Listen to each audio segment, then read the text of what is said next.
എല്ലാവർക്കും നമസ്കാരം. മലയാളത്തിലെ ആദ്യത്തെ ടാരോ റീഡിംഗ് ചാനലായിട്ടുള്ള മായ സ്റ്റാരിലേക്ക് സ്വാഗതം. ചതയം നക്ഷത്രക്കാരുടെ സെപ്റ്റംബർ 2025 ചതയം നക്ഷത്രക്കാർക്ക് എങ്ങനെയാണ് എന്ന് നമുക്ക് നോക്കാം.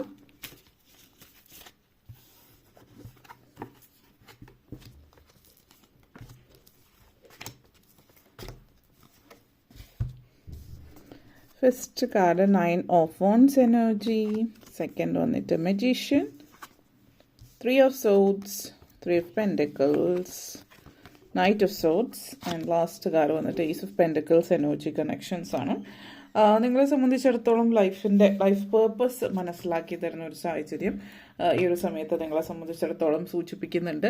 നിങ്ങളുടെ ജീവിത ലക്ഷ്യം, അതേപോലെ തന്നെ 9 of Wands എനർജി കണക്ഷൻസ് ആണ്. വളരെയധികം ഡിറ്റർമിനേഷനും വിൽ പവറോടും കൂടിയിട്ട് ജീവിതത്തിൽ ആഗ്രഹിച്ച പല കാര്യങ്ങളും നിങ്ങൾ നേടിയെടുക്കുന്ന ഒരു സമയമായിരിക്കും ഈ സമയം എന്നുള്ളത് സൂചിപ്പിക്കുന്നുണ്ട്. വളരെ വ്യക്തതയോട് കൂടിയിട്ട് കാര്യങ്ങളെല്ലാം അത് മനസ്സിലാക്കുന്ന ഒരു സമയമാണ്. നിങ്ങൾ മറ്റുള്ളവർക്കൊരു ഇൻസ്പിറേഷനായിട്ട് മാറുന്ന ഒരു സമയമാണ്. ഉള്ളിലുള്ള സെൽഫ് ഡൗട്ട് കാര്യങ്ങളൊക്കെ മാറുകയും കോൺഫിഡൻസ് ഇല്ലായ്മ മാറി ലാക്ക് ഓഫ് കോൺഫിഡൻസിൽ നിന്ന് കോൺഫിഡൻ്റ് ആയിട്ടുള്ളൊരു വ്യക്തിയായിട്ട് നിങ്ങൾ മാറുന്ന ഒരു സമയം എന്ന് പറയാം. ഒത്തിരി പോസിറ്റീവ് എനർജി, നിങ്ങളുടെ ആവശ്യമുള്ള കാര്യങ്ങൾ, റിക്വയർഡ് ആയിട്ടുള്ള ആക്ഷൻസ് ലൈഫിൽ എടുക്കാൻ നിങ്ങൾ ശ്രമിക്കുന്ന സമയമാണ്. ജീവിതം എന്താണോ അത് ജീവിക്കുകയാണ് നിങ്ങൾ ചെയ്യുന്നത്. അതായത് ചില ആളുകൾ ഇത് ജീവിതം എങ്ങനെയെങ്കിലും ജീവിച്ച് തീർക്കണം എന്നുള്ള രീതിയിൽ നിന്ന് മാറി നിങ്ങൾ ജീവിതം ആസ്വദിക്കാനുള്ളതാണ്. അത് ജീവിതത്തിൽ സംഭവിക്കുന്ന ഓരോ കാര്യങ്ങളും വിഷമങ്ങൾ ഉണ്ടാക്കുന്ന ഹേർട്ട് ചെയ്യുന്ന കാര്യങ്ങൾ അത് എക്സ്പീരിയൻസ് ആയിട്ടും ലൈഫിൽ അതേപോലെ സന്തോഷമുള്ള മുഹൂർത്തങ്ങൾ സെലിബ്രേഷനായിട്ടും ആഘോഷമായിട്ടും നിങ്ങളെ മാറ്റി തീർക്കുന്ന ഒരു സമയം എന്ന് തന്നെ നിങ്ങളെ സംബന്ധിച്ചിടത്തോളം പറയാം. വളരെയധികം നിങ്ങളെ സംബന്ധിച്ചിടത്തോളം ചില ആളുകൾ ഒരു ഹീലിംഗ് ഫേസിലാണ്. എല്ലാ ചലഞ്ചസിനെയും തടസ്സങ്ങളൊക്കെ അതിജീവിച്ചിട്ട് നിങ്ങൾ ഡിസേർവ് ചെയ്യുന്ന ഒരു ഹീലിംഗ്, ഒരു സുഖപ്പെടുത്തൽ നിങ്ങളുടെ ജീവിതത്തിൽ സുഖപ്പെടുന്ന ഒരു സമയം എന്ന് പറയാം. മാനസികം ആരോഗ്യവും ബന്ധപ്പെടുത്തിയിട്ടാവാം, അല്ലെങ്കിൽ ശാരീരികമായിട്ടുള്ള പ്രശ്നങ്ങളാവാം. എന്തെങ്കിലും ശാരീരിക അസ്വാസ്ഥ്യങ്ങൾ കാര്യങ്ങളുണ്ടെങ്കിൽ അതിൽ നിന്നുള്ളൊരു സുഖപ്പെടുത്തലാവാം. എന്തെങ്കിലും ഐഡിയാസ് നിങ്ങളുടെ ഉള്ളിലുണ്ടെങ്കിൽ, അതായത് എന്തെങ്കിലും കാര്യങ്ങൾ സംബന്ധിക്കുന്ന ഐഡിയാസൊക്കെ മറ്റുള്ളവരോട് എക്സ്പ്രസ് ചെയ്യാനായിട്ട് നിങ്ങൾക്ക് സാധിക്കുന്നു. കാരണം നിങ്ങളുടെ ഉള്ളിൽ ഒത്തിരി കാര്യങ്ങളുണ്ടാകും, പക്ഷെ അതൊന്നും നിങ്ങൾക്ക് തുറന്നു പറയാൻ പറ്റുന്നില്ല, ഐഡിയാസ് കാര്യങ്ങൾ എന്നുള്ളൊരു ചിന്തയിൽ നിന്ന് നിങ്ങൾ എല്ലാ കാര്യങ്ങളും തുറന്നു പറയുന്നു എന്നുള്ളതിലേക്ക് കുറച്ചുകൂടി ക്രിയേറ്റിവിറ്റി നിങ്ങളുടെ ഉള്ളിൽ ഉണ്ടാക്കുന്നു എന്നുള്ളതൊക്കെ വളരെ സാധ്യതകൾ ലൈഫിലേക്ക് കൊണ്ടുതരുന്ന ഒരു സമയമാണെന്നുള്ളൊരു തോന്നലും നിങ്ങളുടെ ഉള്ളിലുണ്ട്. അതുകൊണ്ട് തന്നെ സക്സസ് നിങ്ങളുടെ ലൈഫിൽ ലഭിക്കുന്ന ഒരു സമയമാണ്. അതേപോലെ മാനിഫെസ്റ്റേഷൻ എനർജിയാണ് മജീഷ്യൻ എനർജി.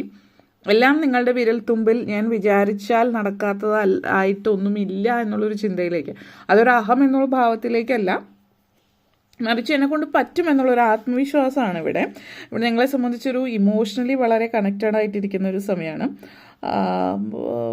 അൺഎക്സ്പെക്റ്റഡ് ആയിട്ട് നിങ്ങൾ തീരെ പ്രതീക്ഷിക്കാത്ത ചില കാര്യങ്ങൾ ജീവിതത്തിൽ സംഭവിക്കുന്നുണ്ട്. നിങ്ങളുടെ പേഴ്സണലായിട്ടുള്ള ലൈഫിനെ മാറ്റിമറിക്കുന്ന രീതിയിൽ, നിങ്ങളുടെ മാനസികമായിട്ട് ഇമോഷണൽ സ്റ്റേറ്റിനെ മാറ്റിമറിക്കുന്ന രീതിയിൽ ഉള്ള സാഹചര്യങ്ങൾ ജീവിതത്തിൽ ഉണ്ടാകുന്നുണ്ട്. അപ്പോൾ ഈ സാഹചര്യങ്ങളൊക്കെ തന്നെ നിങ്ങളെ ഒന്നും കൂടി ഒരു മെച്യൂർ ഒരു വ്യക്തിയായിട്ട് മാറ്റി എടുക്കുന്നു എന്നുള്ളതാണ്. അതൊരു നെഗറ്റീവ് എനർജിയുള്ള കാരണം ഇങ്ങനെയുള്ള സാഹചര്യങ്ങളിൽ നിന്ന് ജീവിതത്തെ ഉൾക്കൊണ്ട് പാഠം പഠിക്കുന്ന സമയമാണ്. മാനിഫെസ്റ്റേഷൻ എനർജി ആയതുകൊണ്ട് തന്നെ ഈ ഒരു സമയം നിങ്ങളെ സംബന്ധിച്ചിടത്തോളം ജോലി സംബന്ധമായിട്ടും വിദ്യാഭ്യാസപരമായിട്ടും സാമ്പത്തികമായിട്ടുള്ള കാര്യങ്ങൾ നേട്ടം ഉണ്ടാക്കുന്ന സമയമാണ്. അങ്ങനെയുള്ള കാര്യങ്ങളിൽ മാത്രമായിരിക്കുന്നില്ല, മാനിഫെസ്റ്റ് ചെയ്യാൻ നിങ്ങൾ എന്താണോ ആഗ്രഹിക്കുന്നത്. ഇപ്പോൾ ജീവിതത്തിലൊരു റിലേഷൻഷിപ്പ്, ഒരു ബന്ധങ്ങളിലെ ഊഷ്മളത കൊണ്ടുവരാൻ ആഗ്രഹിക്കുന്നുണ്ടെങ്കിൽ അതായിരിക്കും നിങ്ങളിലേക്ക് വരുന്നത് എന്നുള്ളത് സൂചിപ്പിക്കുന്നുണ്ട്. നിങ്ങളെ സംബന്ധിച്ചിടത്തോളം ചില കാര്യങ്ങൾ നിങ്ങളെ പുറകോട്ടേക്ക് വലിക്കുന്നു എന്നുള്ളൊരു തോന്നലുണ്ടെങ്കിൽ അത് എന്താണെന്ന് മനസ്സിലാക്കി അങ്ങനെയുള്ള കാര്യങ്ങൾക്ക് ഒന്നുകിൽ ആ ഒരു കാര്യം നിങ്ങളുടെ ജീവിതത്തിൻ്റെ അടുത്ത് മാറ്റുക, അതല്ലെങ്കിൽ എങ്ങനെ അതിലൊക്കെ മാറ്റം വരുത്താം, എങ്ങനെ ഇമ്പ്രൂവ് ചെയ്താൽ നിങ്ങളുടെ ജീവിതം മുന്നോട്ടേക്ക് പോകും എന്നുള്ളത് നിങ്ങൾ മനസ്സിലാക്കുന്ന ഒരു സമയമാണ്. നിങ്ങൾ പലരെയും സംബന്ധിച്ചിടത്തോളം ജോലി സംബന്ധമായിട്ടുള്ള കാര്യങ്ങൾ എടുത്ത് പറയുകയാണെങ്കിൽ, ഇപ്പോൾ ജോലിയിൽ സ്ട്രെസ്സ് കാര്യങ്ങളൊക്കെ ഉണ്ടെങ്കിൽ അത് കുറയ്ക്കാൻ വേണ്ടുന്ന കാര്യങ്ങൾ എന്താണ്, അല്ലെങ്കിൽ നിങ്ങളുടെ അറ്റ്മോസ്ഫിയർ, ജോലി സംബന്ധമായിട്ടുള്ള സാഹചര്യം, അന്തരീക്ഷം അവിടുത്തെ അത്ര ഒരു നല്ല രീതിയല്ല, ടോക്സിക് ആയിട്ടുള്ളതാണ്, അല്ലെങ്കിൽ അങ്ങനെയൊക്കെയുള്ള കാര്യങ്ങൾ നിങ്ങൾ എന്താണ് സ്റ്റെപ്പ് എടുക്കേണ്ടത് എന്നുള്ളത് മനസ്സിലാക്കുന്നു. അത് സഹിച്ച് മുന്നോട്ടേക്ക് പോകുക എന്നുള്ളതല്ല, മറിച്ച് എന്തൊക്കെ മാറ്റം അവിടെ വരുത്താം എന്നുള്ളതാണ്. ചില ആളുകളെ സംബന്ധിച്ച് നിങ്ങൾ എന്തൊക്കെ ശ്രമിച്ചാലും മാറ്റം വരുത്താൻ പറ്റാത്ത സാഹചര്യമാകാം. അപ്പം അങ്ങനെയുള്ള സിറ്റുവേഷൻസിൽ ആ ജോലിയിൽ നിന്ന് മാറുന്നതായിരിക്കും കുറച്ചുകൂടി ബെറ്റർ. അപ്പോൾ നിങ്ങൾ പുതിയ ജോലിക്ക് അപ്ലൈ ചെയ്യുന്നതിന് വേണ്ടുന്ന ഒരു സ്റ്റെപ്സ് എടുക്കുക, അതാണിപ്പോൾ അനിവാര്യം. അപ്പം അങ്ങനെ പുതിയൊരു ജോലിയിലേക്ക് പോവുക എന്നുള്ളതാണ്. അങ്ങനെയുള്ള ഇടങ്ങളോ അങ്ങനെയുള്ള വ്യക്തികളെ വിട്ടു പോവുക, അതാണ് നിങ്ങളുടെ മാനിഫെസ്റ്റേഷൻ. നിങ്ങൾ ആഗ്രഹിച്ച ഒരു സ്വാതന്ത്ര്യം ജോലിയിൽ ലഭിക്കുക, അതേപോലെ സാമ്പത്തിക നേട്ടവും ലഭിക്കുക. കാരണം ഇങ്ങനെയുള്ളൊരു സ്ഥലത്ത് നിന്നാൽ നിങ്ങൾക്ക് ഒരിക്കലും ഒരു പ്രൊമോഷനോ കാര്യങ്ങൾ ഉണ്ടാകുന്നില്ല. അല്ലെങ്കിൽ അവിടെ ഒരു മാറ്റം വരുത്താൻ വേണ്ടുന്ന സ്റ്റെപ്സ് നിങ്ങൾ എടുക്കുക. അത് നിങ്ങളുടെ കൺട്രോളിലല്ല എന്നറിഞ്ഞാൽ തീർച്ചയായിട്ടും അതിൽ നിന്ന് മാറുക. കാരണം ഇവിടെ 3 ഓഫ് സോർട്സ് എനർജി കണക്ഷൻസ് കാണിക്കുന്നുണ്ട്. അപ്പോൾ ചില ആളുകളെ സിറ്റുവേഷൻസ് ഇങ്ങനെയാണ്, എനിക്കൊന്നും ചെയ്യാൻ പറ്റില്ല എന്ന് പറഞ്ഞ് കരഞ്ഞുകൊണ്ടിരിക്കുകയോ അല്ലെങ്കിൽ അങ്ങനെ ഇരിക്കുന്ന ഒരു സിറ്റുവേഷനിലാണ്. അപ്പോൾ നിങ്ങളെക്കൊണ്ട് നിങ്ങളുടെ കൺട്രോളിലല്ലാത്ത കാര്യങ്ങൾ ആ മുകളിലിരിക്കുന്ന ആൾക്ക് ചെയ്യാൻ പറ്റും. അപ്പോൾ പ്രാർത്ഥനകൾക്ക് വലിയ ഫലമുണ്ട്. അതിൽ വിശ്വസിക്കുന്ന ആളാണെങ്കിൽ നമ്മൾ മനസ്സറിഞ്ഞ്, നമ്മുടെ ഭാഗത്ത് തെറ്റില്ല എങ്കിൽ നമ്മൾ മനസ്സറിഞ്ഞ് പ്രാർത്ഥിക്കുകയാണെങ്കിൽ നിങ്ങൾ ആഗ്രഹിച്ച അതേപോലെ കാര്യങ്ങൾ ജീവിതത്തിൽ നടക്കും. അത് നിങ്ങളുടെ വിശ്വാസം ശരിയാണെങ്കിൽ, എൻ്റെ ജീവിതത്തിൽ എൻ്റെ വിശ്വാസങ്ങൾ വളരെ ശരിയായിരുന്നത്, വിചാരിച്ചതിൻ്റെ അപ്പുറത്താണ് കാര്യങ്ങൾ. അത്ഭുതങ്ങൾ ജീവിതത്തിൽ നടക്കുമെന്ന് വിശ്വസിക്കുന്നവരുടെ ജീവിതത്തിൽ അത്ഭുതങ്ങൾ നടക്കും. അപ്പോൾ അത് മനസ്സിലാക്കിയിട്ട് നിങ്ങൾ മുന്നോട്ടേക്ക് പോകുക. കാരണം അത് വിശ്വസിച്ചാൽ മാത്രമാണ് അത് നടക്കുക. വിശ്വസിക്കാത്തവരെ സംബന്ധിച്ചിടത്തോളം ഒരിക്കലും അത് ജീവിതത്തിൽ സംഭവിക്കില്ല. അപ്പോൾ അത് നിങ്ങളെ സംബന്ധിച്ചിടത്തോളം നിങ്ങളുടെ ലൈഫിൽ വളരെ പോസിറ്റീവായിട്ടുള്ള ഒരു എനർജി കൊണ്ടുതരുന്ന ഒരു കാര്യം തന്നെയാണ് എന്നുള്ളത് സൂചിപ്പിക്കുന്നുണ്ട്. പിന്നെ അനാവശ്യ ചിന്തകളിൽ നിന്ന് പുറത്ത് കടക്കുക. വെറുതെ സങ്കടപ്പെട്ടിരുന്നത് കൊണ്ട് ലൈഫിൽ മെച്ചം ഉണ്ടാകുന്നില്ല. മുന്നോട്ടേക്ക് പോകാൻ ശ്രമിക്കുക. അത് എളുപ്പമുള്ള കാര്യമാണെന്ന് ഒരിക്കലും പറയില്ല. കാരണം എളുപ്പം അല്ല, പക്ഷേ നിങ്ങളുടെ ജീവിതം വീണ്ടെടുക്കേണ്ടുന്നത് നിങ്ങളാണ്. അത് മനസ്സിലാക്കിയിട്ട് ആ ജീവിതം നിങ്ങൾ വീണ്ടെടുക്കുക തന്നെ ചെയ്യുക. ഓക്കെ. അതേപോലെ 3 ഓഫ് പെൻറ്റക്കിൾസ് എനർജി കണക്ഷൻസ് ആണ്. നിങ്ങളെ സംബന്ധിച്ചിടത്തോളം ആരോഗ്യപരമായിട്ടുള്ള കാര്യങ്ങളിൽ ഒത്തിരി മികച്ച സാഹചര്യത്തിലേക്ക് പോകുന്നുണ്ട്.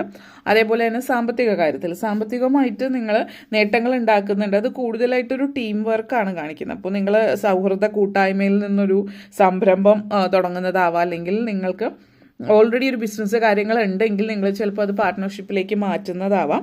ചില ആളുകൾ നിങ്ങൾ വിവാഹിതരായിട്ട് ആയവരാണ് അടുത്തിടയ്ക്കെങ്കിൽ ഹസ്ബൻഡ് വൈഫ് ഒരുമിച്ച് ചേർന്നിട്ടോ ഇങ്ങനെയൊക്കെ നിങ്ങളുടെ ജീവിതത്തിൽ നിങ്ങൾ ആഗ്രഹിച്ച പോലെ പല കാര്യങ്ങളും നേടിയെടുക്കുന്നു എന്നുള്ളതാണ്. കൂട്ടായ്മയുടെ ഒരു വിജയം തന്നെയാണ് ഇവിടെ സൂചിപ്പിക്കുന്നത്. ഒത്തിരി സാമ്പത്തികമായിട്ട് നേടാൻ പറ്റുന്ന സമയമാണ്. തീർച്ചയായിട്ടും നിങ്ങളുടെ ഹാർഡ് വർക്ക് കാര്യങ്ങളിലൂടെ തന്നെ അതിന് ഉള്ളൊരവസരമാണ്. നിങ്ങളത് നേടിയെടുക്കുക തന്നെ ചെയ്യുക എന്നുള്ളതാണ് പറയാനുള്ളത്. നൈറ്റ് ഓഫ് സോർട്സ് എനർജിയാണ്. അപ്പോൾ ചില ആളുകളെ സംബന്ധിച്ച് ഇവിടെ ഒരു എനർജി കാണിക്കുന്നത്, ഇപ്പോൾ പ്രായമായിട്ടുള്ളവർ, പാരൻസ് പ്രായമായിട്ടുള്ളവരാണെങ്കിൽ, അല്ലെങ്കിൽ നിങ്ങൾ പ്രായമായിട്ടുള്ളൊരു വ്യക്തിയാണെങ്കിൽ മക്കളുടെ സഹായം ഇവിടെ അനിവാര്യം. അല്ലെങ്കിൽ മക്കളുടെ ഭാഗത്ത് നിങ്ങൾക്ക് എന്തൊക്കെയോ വേണം. ചിലപ്പോൾ സാമ്പത്തിക സഹായമായിരിക്കാം, ചിലപ്പോൾ അവർ നിങ്ങളോടൊപ്പം നിൽക്കണം എന്നായിരിക്കാം, അങ്ങനെയുള്ളൊരു അടുപ്പമായിരിക്കാം. ഇതൊക്കെ നിങ്ങൾ ആഗ്രഹിക്കുമ്പോൾ നിങ്ങൾ അവരെ ചേസ് ചെയ്യുന്നത്, അതായത് നിങ്ങൾ അറിഞ്ഞോ അറിയാതെ അവർ ഭയങ്കരമായിട്ട് ബുദ്ധിമുട്ടിക്കുന്നു. കാരണം അവർ നിങ്ങളുടെ ഭാഗത്തേക്ക് ചെയ്യേണ്ടുന്ന, അല്ലെങ്കിൽ ചിലപ്പോൾ പുറത്ത് മറ്റിടത്ത് ജോലി ചെയ്യുന്ന ഒരാളാണെങ്കിൽ അവർ നിങ്ങളുടെ അടുത്തേക്ക് വരാൻ വേണ്ടിയിട്ടുള്ള ട്രാൻസ്ഫറോ കാര്യങ്ങൾക്കൊക്കെ ശ്രമിക്കുന്നുണ്ടാവും. അവർക്ക് ഒത്തിരി ആഗ്രഹം നിങ്ങളുടെ അടുത്ത് നിൽക്കാനും നിങ്ങളുടെ കാര്യങ്ങൾ നോക്കാം. പക്ഷേ നിങ്ങളിതൊന്നും മനസ്സിലാക്കാതെ മക്കളുടെ അടുത്ത് തിരിച്ച് ചില ആളുകൾ പറയുമല്ലോ, എന്തൊക്കെ ചെയ്ത് കൊടുത്താലും ഒന്നും ചെയ്തതിനൊരു ആ ഒരു അപ്രീസിയേഷൻ കിട്ടില്ല എന്നുള്ളത്. ആ ഒരു രീതിയാണ് നിങ്ങളുടേതെങ്കിൽ അവരെ ഇങ്ങനെ ഉപദ്രവിക്കുക, പിന്തുടരുക, ആ ഒരു ചിന്തയിൽ നിന്ന് മാറുക. കാരണം അവരുടെ ഭാഗത്തു നിന്ന് അവർ ശ്രമിക്കുന്നുണ്ട്, പക്ഷേ ജീവിക്കാനായിട്ട് പണം വേണമല്ലോ. അപ്പോൾ എവിടെയെങ്കിലും ഒരു ജോലി ഇല്ലാതെ വന്നു കഴിഞ്ഞാൽ നിങ്ങളുടെ കാര്യങ്ങൾ നോക്കണമെങ്കിൽ തന്നെ ജോലി ആവശ്യമാണ്. അപ്പോൾ ആ ഒരു കാര്യങ്ങൾ മനസ്സിലാക്കാനായിട്ട് ശ്രമിക്കുക എന്നുള്ളതാണ് കുടുംബത്തിലെ മക്കളെ പ്രത്യേകിച്ച്. അതേപോലെ ഏസ് ഓഫ് പെൻറ്റക്കിൾസ് എനർജിയാണ്. ഇത് സൂചിപ്പിക്കുന്നത് നേട്ടങ്ങളുടെ സമയമാണ്. അപ്പോൾ നിങ്ങളായിട്ട് ശ്രമിച്ചാൽ വിജയ സാധ്യതകൾ ഉണ്ടാകുന്ന സമയമാണ്. അതേപോലെ സാമ്പത്തിക നേട്ടങ്ങൾ ഉണ്ടാകുന്ന സമയമാണ്. ലൈഫ് പേർപ്പസ് നിങ്ങളുടെ മനസ്സിലാക്കി തരുന്നൊരു സമയം കൂടിയിട്ടാണ്. സാമ്പത്തിക നേട്ടം എന്ന് പറയുമ്പോൾ അത് പലതരത്തിൽ നിങ്ങൾ അപ്രതീക്ഷിതമായിട്ടുള്ള ധനലാഭം നിങ്ങളിലേക്ക് എത്താം. ലോട്ടറി ഭാഗ്യം ഉണ്ടാകാനുള്ള ചാൻസസും ഒരു ചില ആളുകളെ സംബന്ധിച്ചിടത്തോളം സൂചിപ്പിക്കുന്നുണ്ട്. അത് ഒത്തിരി സന്തോഷം തരുന്ന ഒരു കാര്യമാണ് നിങ്ങൾക്ക്. കാരണം നിങ്ങൾ തീരെ പ്രതീക്ഷിക്കാതെ നിങ്ങളിലേക്ക് എത്തുന്നു. അപ്പോൾ കടം വീട്ടാനുള്ള സാധ്യത, കടമൊക്കെ വീട്ടിൽ തീർക്കാനുള്ള അവസരവും സൂചിപ്പിക്കുന്നുണ്ട്. ഓക്കെ, അപ്പോൾ ഇത്രയും കാര്യങ്ങളാണ് പറയാനുണ്ടായിരുന്നത്. നിങ്ങൾക്ക് ഈ വീഡിയോ ഇഷ്ടപ്പെട്ടു എന്ന് വിശ്വസിക്കുന്നു. ഇഷ്ടമായെങ്കിൽ ലൈക്ക് ചെയ്യാനും ഷെയർ ചെയ്യാനും കമൻറ്റ് ചെയ്യാനും സബ്സ്ക്രൈബ് ചെയ്യാനും മറക്കരുത്. എല്ലാവർക്കും നന്ദി, നമസ്കാരം.